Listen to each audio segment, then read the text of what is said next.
You're watching the 2024 Minor League Cricket Championship presented by Yash Technologies.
So we're back. We're back with cricket. We're back with the Stallions, who won the toss, elected to bat. That's the news out here at Mercer County Park. Important games for both teams. And that's the Stallions lineup for you. Aman Patel, Dominic Ricky at the top of the order. Arjun Vajela, Raymond Ramartan, Supreet Madan, Farhad Reza, Hiran Patel, Siddharth Matani, Stephen Wigg, Anirudh Emmanuel, and of course Patel towards the end. The Philadelphians, Christopher Van Tull, Ryan Scott, Javin Thomas, Yashwan Balaji, Jonathan Fu, Bhaskar Yadram, Prashad Chaudhry, Islam, Abdul Jabbar, and Varun Manta. So the news from the middle, Stallions have won the toss and they've elected to bat. Bhaskar Yadram has been given the ball, so he'll be the man to start. Umpires are Colin Edwards and Mihir Patel this time. So Colin Edwards doing a double. And looks at his watch, and Mihir Patel on your screen there. That's two popular umpires from this area. And has been tasked with duties of a lot of minor league games, especially here at Mercer County Park. So here's the first ball, Yadram. And the ball he allows to go through to Van Tull. And things are on the way here at Mercer County Park. Very important game, especially for the Philadelphians, as they're into their last game of this 2024 season. And the Stallions, well, they have a little bit of cushion to play with. They've got a couple more games coming up this weekend out in Glenville in Schenectady. So Aman Patel, the man on strike. And here is Bhaskar Yadram. And allowing another ball to go through to Christopher Van Tull. We've seen Bhaskar Yadram having a very good season. And he's been given a lot of responsibility, not only with the bat, but even with the ball. Aman Patel, he's really played a couple of good knocks recently. And he's facing up to a couple of good balls from Bhaskar Yadram. Balls that have gone for dot deliveries. And so Matt, want to say good afternoon again to Matthew Achaibar, 16 years old. And Matt, welcome to the second game. Very important one for both teams, but more importantly for the Philadelphians. Yeah, must-win contest here for the Philadelphians. And even if they get points on the board, they'll have to hope either the Stallions or the Cavaliers get swept next week at Glenville. Yes, spoke to Bhaskar Yadram and was asking him about the toss, and he told me that not a bad plan to bat at the end, to bat from behind, and that is because they could be plotting in a better position to plot a chase as to when you bat first. And you talked about, Matt, you talked about the fact that it could be a net run rate situation as we coming down to the last set of rungs here, last set of matches in this competition.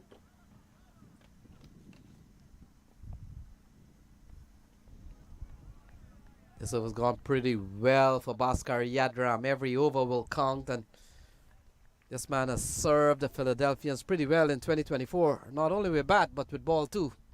That's Christopher Vantel there.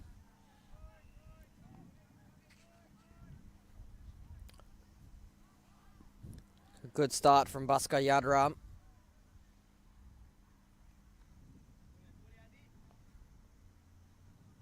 And Matthew, look at Aman Patel. We'll talk about him, but let's see the final ball here as Yadram playing a miss, and so made over to start. So this has been a very good one here from Bhaskar Yadram and the Philadelphians. It's a none for none at the end of one.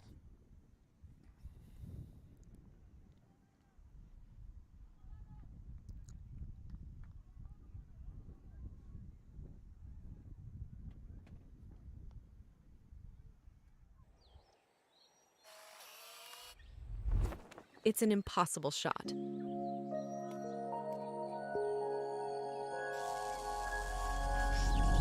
Sometimes creativity and innovation are all it takes to achieve the impossible. Yash Technologies, more than what you think.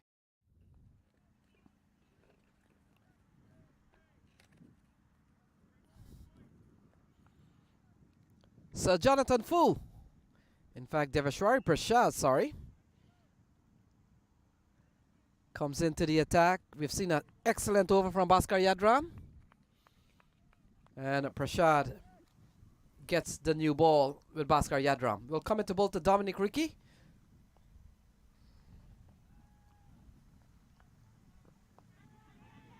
Wow, Ricky into the offside. Ball falling in front of Bhaskar Yadram. And a good start here from Prasad. Yeah, Devashwari Prasad and Bhaskar Yadram have started the innings off quite well for the Philadelphians throughout this season.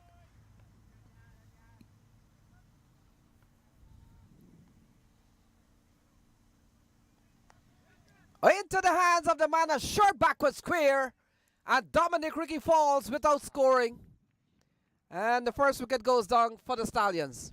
Yeah, looking to whip this one away is Dominic Ricky, straight into the hands of Sivaram Swarna, who takes a low catch in the end. But the Philadelphians with a dream start this. 8 balls bowled, 0 runs conceded. And the first wicket goes down. Dominic Ricky falls.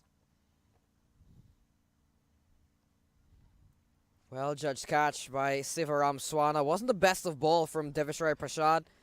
And Dominic Ricky was just looking to get it away for 4, but into the hands, uppishly, and into the hands of Sivaram Swarna Chowdhury. And the first one down for the Stallions without any runs on the board as Raymond Ramratan walks to the middle. So spots opening at the top of the order, man, because of the absence of Sai Mukamala. Seen a good start here from the Philadelphians. A maiden over to start with from Bhaskar Yadram, and now second ball into his bowling spell. Prasad has taken now Dominic Ricky.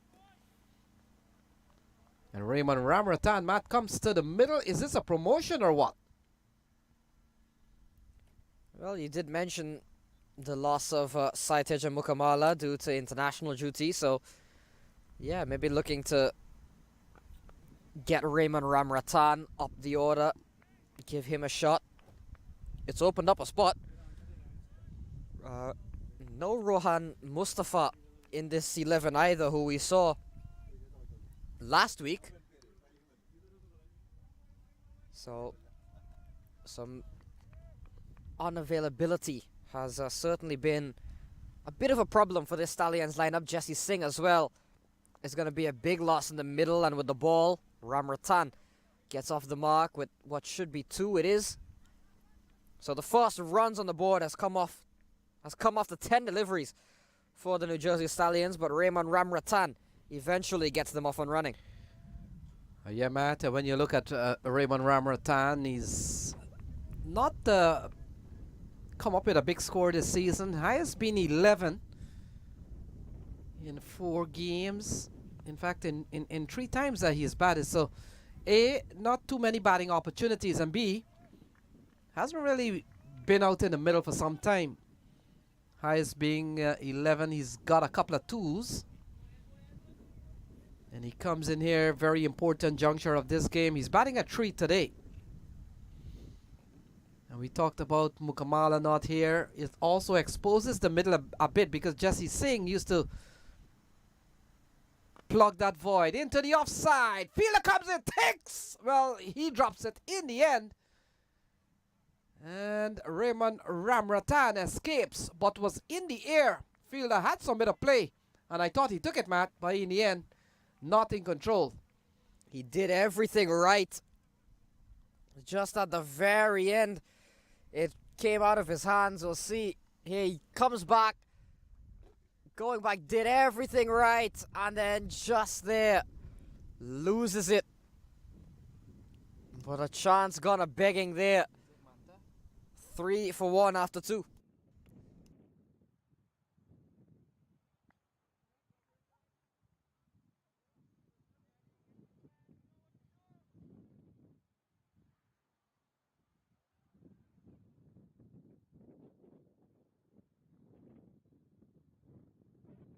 So Bhaskar Yadram continues 3 for 1. Ramratan into the offside, can't score. How well you think Bhaskar Yadram and Raymond Ramratan knows each other, Matt? Yeah, I would have played it together and against each other quite a bit, I'm sure, of Bhaskar Yadram and Ray Ramratan. Part of the strikers lineup. They play every week.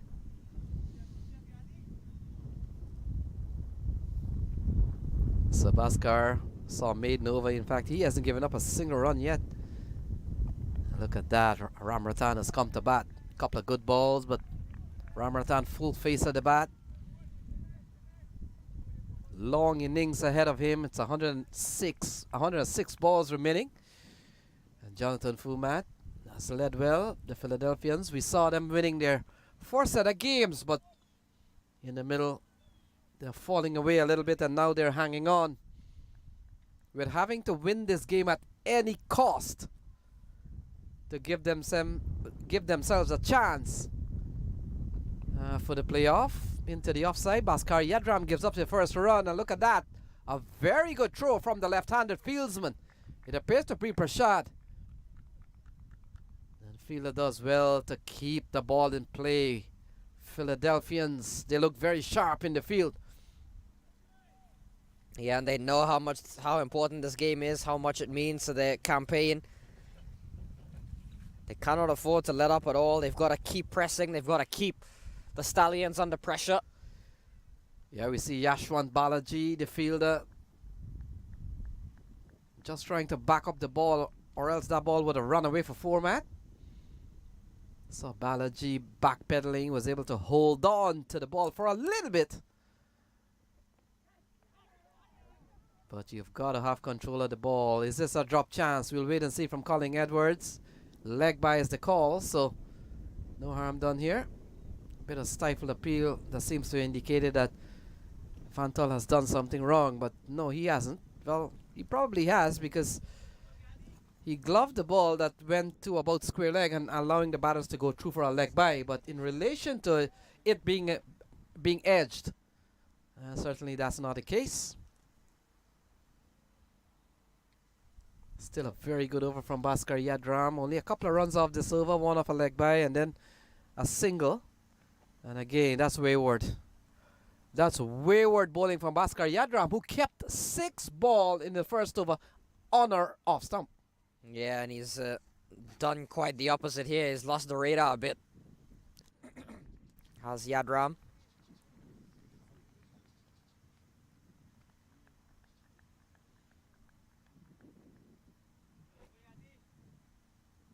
So 3 runs off this over. We've seen a good start here from the Philadelphians. They've picked up the wicket of Dominic Ricky quite cheaply. So very good catch from Sivaram in the 30-yard circle, and it comes down to 6 for 1. Raymond Ramratan has come out to the middle. We talked about him not getting a big knock. In 4 games, his highest has been 11. And Aman Patel, on the other hand, Matt, has had some very good knocks coming into this last couple of games, 23 and 36. So he's been among the runs, but he's watching the action. And as Bhaskar Yadram from the media center and final ball in this over. Ball allowed to go through to Van Tull. So the 3rd over comes to a close. It's 6 for 1.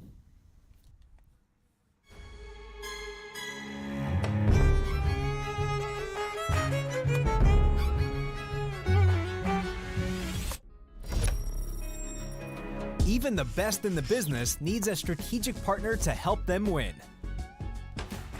Yash Technologies, more than what you think.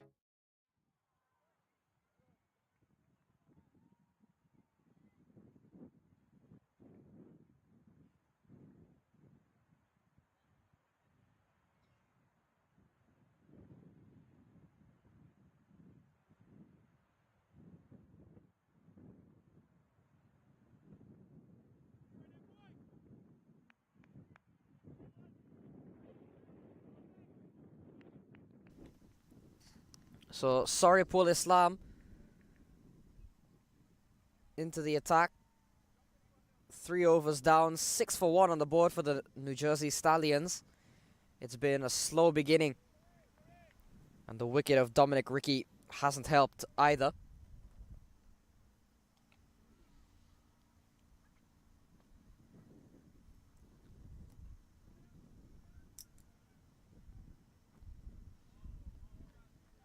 Yeah, Saripul makes a good start. And we've seen Saripul Mad being part of this lineup for most of the season. And always bowled within his limitations and has picked up wickets along the way. 3rd bowler to be used here. 3rd seamer, fast bowler. Into the offside. Ryan Scott settles, takes an easy catch. And Aman Patel is gone. It's 6 for 2. Dream start this for Philly. Saripul Islam comes in, gets the wicket, 2nd ball. Aman Patel looking to break free. Just goes straight up in the air, and Ryan Scott at that point, you might as well start your walk back to the dugout. Ryan Scott does not drop many, and he made no mistake there. 6 for 2. Big start this for Philly, and a good start for Saripul Islam.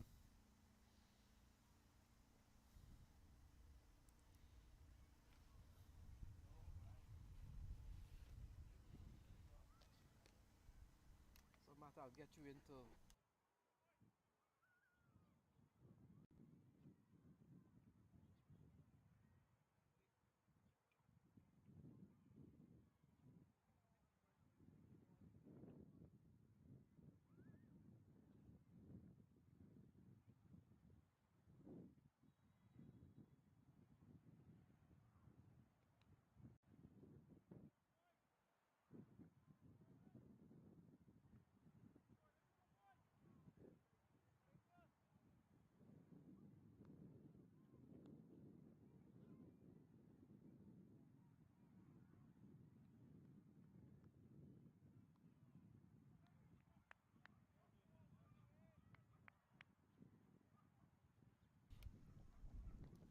So Anirudh Emmanuel comes to the middle with the Stallions in some bit of trouble, Matt, in this game.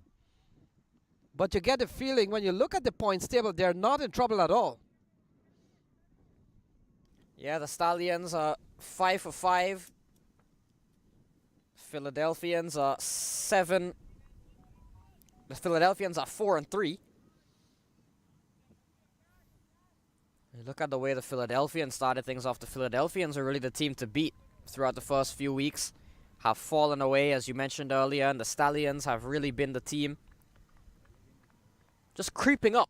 They didn't play as many games as Philly at the start of the tournament, but they continue to win their games, and they remain unbeaten, although Philadelphia will certainly look to challenge that and test this batting lineup of the Stallions without Mukamala, without Jesse Singh, without Rohan Mustafa, and seemingly without Dominic Rickey because he fell without scoring.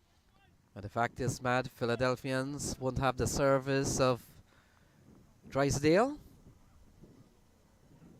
So teams across this country will certainly be affected by missing some of their players and on international duties. And we all know once they go up to international duty, they are prime players. They're top players.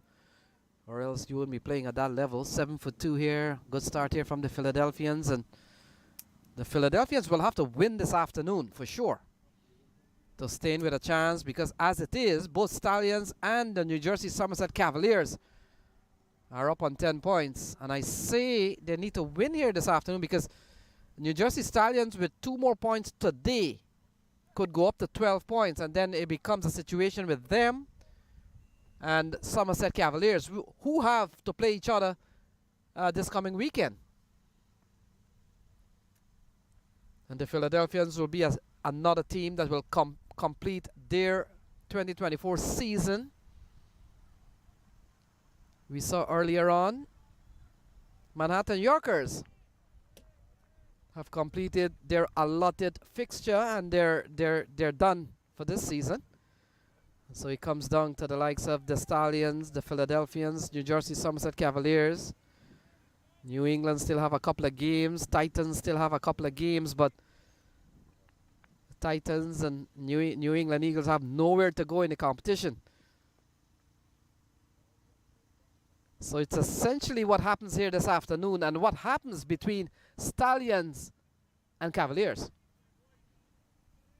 Yeah, and the Philadelphians will be watching keenly that contest next week, knowing that this is the end of the road for them, at least in the league stage, and depending, like you said, on how events unfold next week at Glenville, it could be the end of the road for their entire journey this season.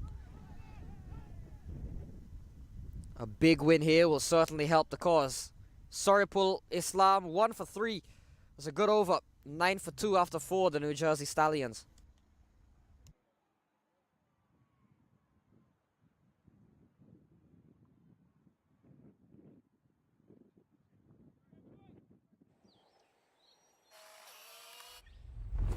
It's an impossible shot.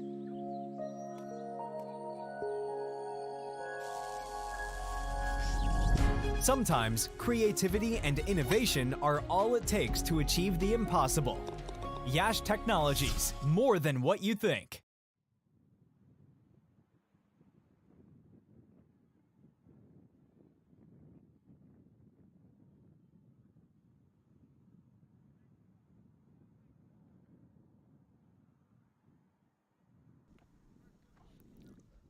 So 2 for 9, 9 for 2. As Sivaram given the ball, here he is. And ball worked into the onside, looking for a couple of runs. Fielder comes around, Abdul Jabbar. He brings second to the ball, and that's 4 runs off the bat of the batter. And so a lovely shot.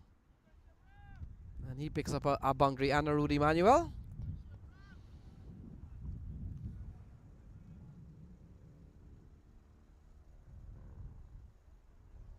$13 for the loss of 2. We've seen the fall of Aman Patel and Dominic Rickey. And ball outside the off stump here, Matt. We talked about in addition to probably the Philadelphians having to win this game. We talked about how important the win is, but also they will have to do this mindful of of the net run rate scenarios. Yeah, and that's why I mentioned it. It has to be a big win here, you feel, against the Stallions. And going back to the point Bhaskar Yadram made, it's maybe a lot easier to do that chasing, to see the target, realizing what you've got to do. And given the batting lineup the Philadelphians have, Van Tol, Ryan Scott, Yadram, Jonathan Fu.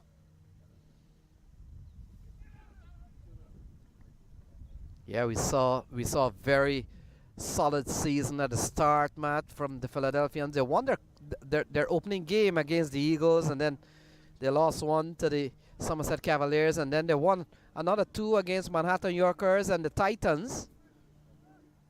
But the last 2 games has been the bump in the road, and they've lost to the Stallions already. Lofted into the onside, gone for 6. Lovely shot from Emmanuel, and he's gone for 6 off this ball. Yeah, very good shot from Emmanuel. Another promotion up the order, coming in at number 4, backing the young man, and he's repaid them quite nicely. He's up to 11 off 6 balls. Very good shot up and over. So Sivaram has been a bit expensive here. He's conceded 10.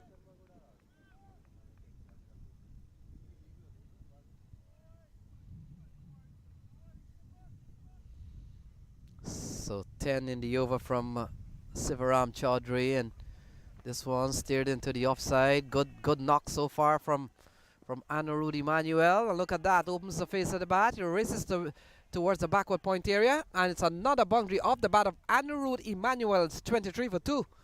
Yeah, very delicately placed that time from Emmanuel, just finding the gap, using the outfield, and picks up another 4. So this has been a very big over for the New Jersey Stallions. Exactly what they needed to really get the momentum flowing, get the runs flowing again after what was a first 4 overs dominated by Philly.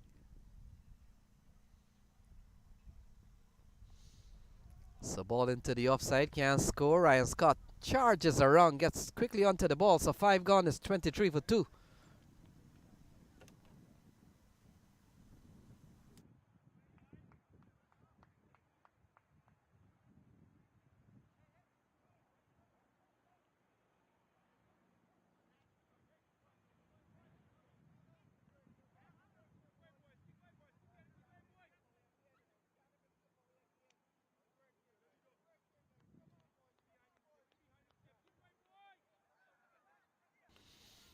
So 5 gone is 23 for 2. They've lost the wicket of Dominic Ricky without scoring and Arman Patel without scoring. And we come down to over number 6, Soripol Islam. We saw in the last over, Matt, bowled a very tidy over. Got a wicket of Arman Patel, and he will come into bowl to Ram Ratan. We talked about Ram Ratan. Not too many batting opportunities, and the 4 times that he has batted, he scored 11, being his highest score. So he's struggling to probably get form and to really string along some big scores. And with 23 for 2, they'll need a big knock from the 2 batters out in the middle, Ramratan and Emmanuel. Emmanuel has started quite positively, and he's up to 15 from 8. Ramratan is 4 from 12. Yeah, we had this discussion with Danish Patel in the first game. Raymond Ramratan is kind of a player that falls into that category, who this season and a little bit of last season you felt have just been a bit stagnant in terms of their performance. Ray Ramratan especially had a breakout season in 2021 and 2022. Hasn't really been able to hit that peak form as he had in those years. Today is a perfect time to get a big knock here for the Stallions. Keep their unbeaten streak going. Yeah, ball keeps low, beats the batter, beats the keeper. A fielder out in the deep, buys a signal from umpire Mihir Patel and brings Emmanuel back on strike. Man, when you look at the career of Raymond Ramratan, we all know he's more of a bowling all-rounder. He's looked upon more of a leg spinner who can bat. But we have seen this year in 2024, it appears that the Stallions haven't used Ramratan more for his bowling, and they've really allowed him to express himself as a middle order player. Into the offside, beats the man, and that has gone away for a boundary off the edge. And Emmanuel continues to pile on the score. It's 28 for 2. Yeah, he's been very positive in his game so far, has Anirudh. Looking to go over the offside, getting the edge, and it races away, beats the fielder. So 28 on the board here for the Stallions. 22-run partnership between Emmanuel and Raymond Ramratan has been dominated really by Emmanuel.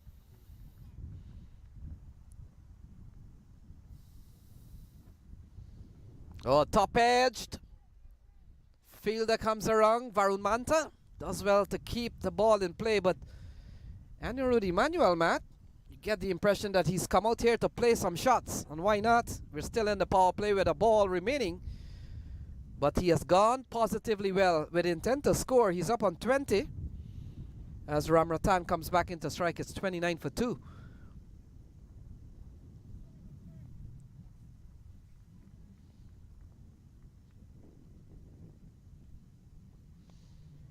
So into the onside, they're gonna scamper through for 1, and that will complete the power play session. So at the end of 6, it's 30 for 2. They've lost Dominic Ricky and Aman Patel. 6 overs gone, 30 for 2.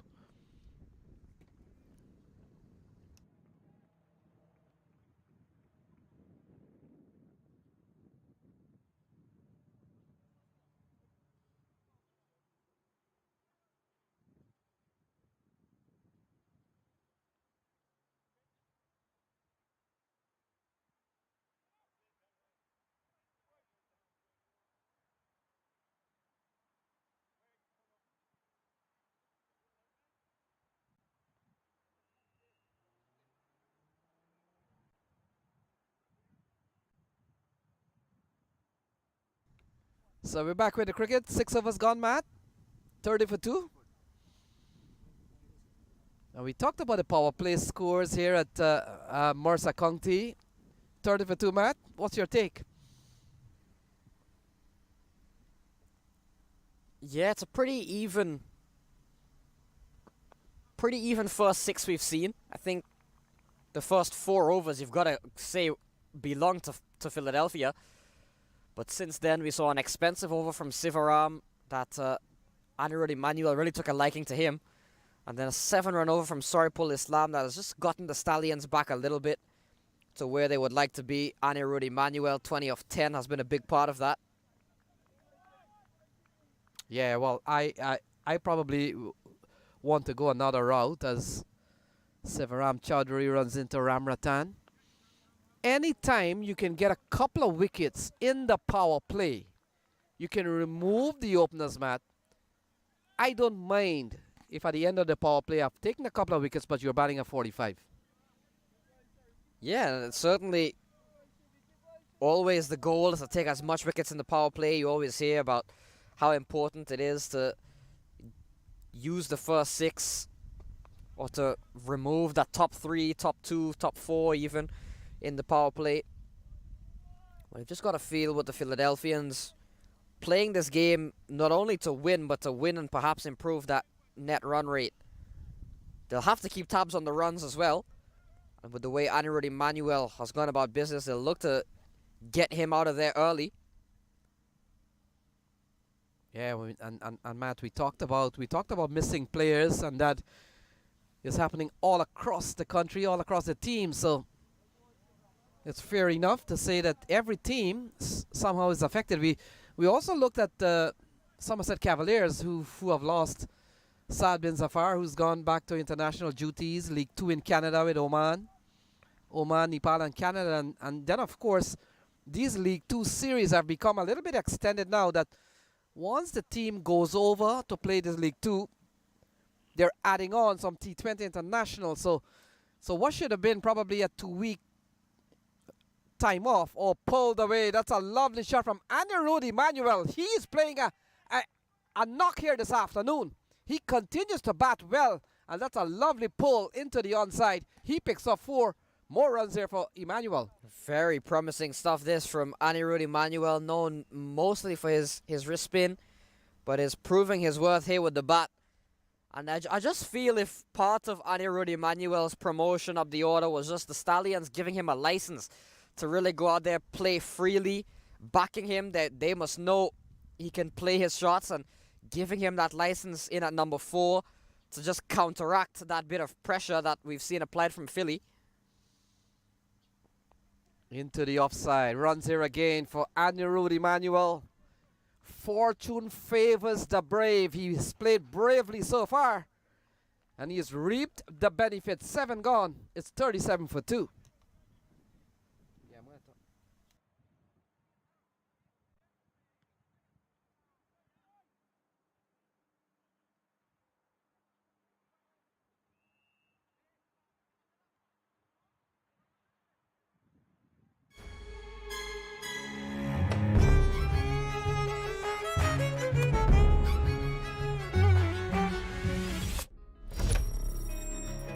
Even the best in the business needs a strategic partner to help them win.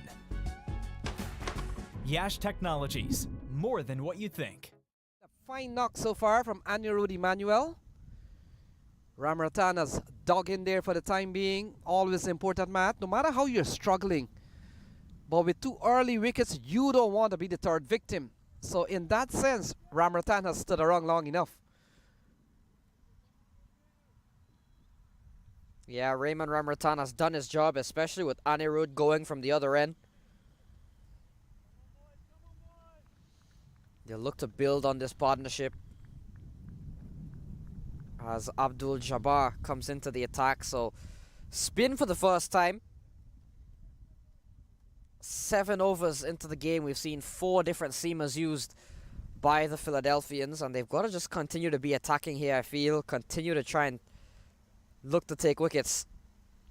Hence the introduction of Abdul Jabbar. I'm sure we'll see Jonathan Fu not too long from now. Yeah, Abdul Jabbar has had a very good bowling season, Matt. We talked about the movement of Raj Nanan to the Morrisville Raptors, and it has somehow opened up the spot for Abdul Jabbar. Ball into the offside. Ryan Scott would make sure that they can score there. And Matt, with the leave of Raj Nanan, it has really given Abdul Jabbar opportunities to really come into his own. And hasn't he taken that opportunity with both hands? Yeah, Abdul Jabbar has certainly been a big step up for him. Instead of the Philadelphians trying to bring in a big spinner from elsewhere, they've looked at Abdul Jabbar and they've said, you know what? You've spent enough time with the franchise. We believe in you well enough. You've bowled well enough in the previous years of minor league. You're going to be the guy. You're going to be the number 1 spinner now. And Abdul Jabbar has certainly stepped his game up. Anirudh Emmanuel stepping his game up today as well. Up to 28 or 14 deliveries. Works 2 more into the gap. Yeah, this has been a very good knock from Emmanuel. I love how positive he has been.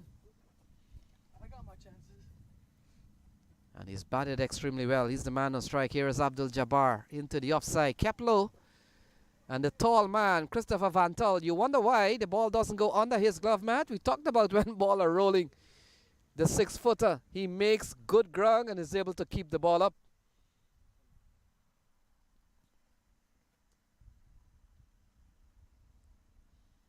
Look at that, coming down.